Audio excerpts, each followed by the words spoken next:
অতিরিক্ত মা ভক্ত পুরুষ আর অতিরিক্ত বাবার বাড়ি ভক্ত নারী কখনোই সংসারই হয় না।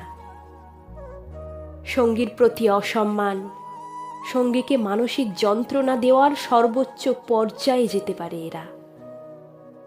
এরা শুধু সংসারটা না, পুরো ঘরটাকেই নরক বানিয়ে রাখে। বিয়ের পরে সংসারের প্রতি যার টান না থাকে, তার সাথে সংসার করাটাই সবচেয়ে বড় মানসিক যন্ত্রণার ব্যাপার। যে তার সঙ্গীর চাইতে অন্য কাউকে গুরুত্ব দেয়, তার কাছ থেকে অসম্মান ছাড়া আর কিছু আশা করা যায় না। বিয়ের পর যে পুরুষ মা ভক্ত হয়, সেই পুরুষ তার স্ত্রীকে যথাযথ সম্মান দেয় না। মায়ের তুলনা কারো সাথে হয় না। কিন্তু এই বলে বউকে অসম্মান করাটাও সঠিক পুরুষের কাজ হতে পারে না।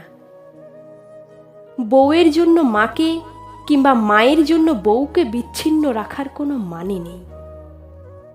দুটো পক্ষের সাথে ব্যালেন্স করে চলতে পারাটাই একজন পুরুষের জন্য সবচেয়ে বড় চ্যালেঞ্জ।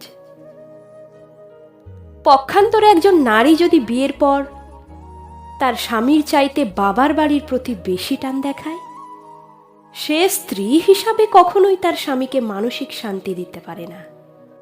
উল্টে স্বামীকে তুচ্ছ তাচ্ছিল্য করতে দ্বিতীয়বার ভাবে না। স্বামীর কষ্ট, স্বামীর দিকটা সে কখনোই ভাবে না। তাই অতিরিক্ত সবকিছুই বিষ। আপনি যদি নিজের সঙ্গীর গুরুত্ব না বোঝেন, তবে তার অসহায়ত্ব আর যন্ত্রণার শেষ থাকবে না। একটা মানুষ ঠিক তখনই মানসিক অশান্তি আর হতাশায় ভোগে, যখন তার সঙ্গী তাকে বোঝে না, সম্মান করে না, এমনকি তার কষ্টকে অবজ্ঞা করে।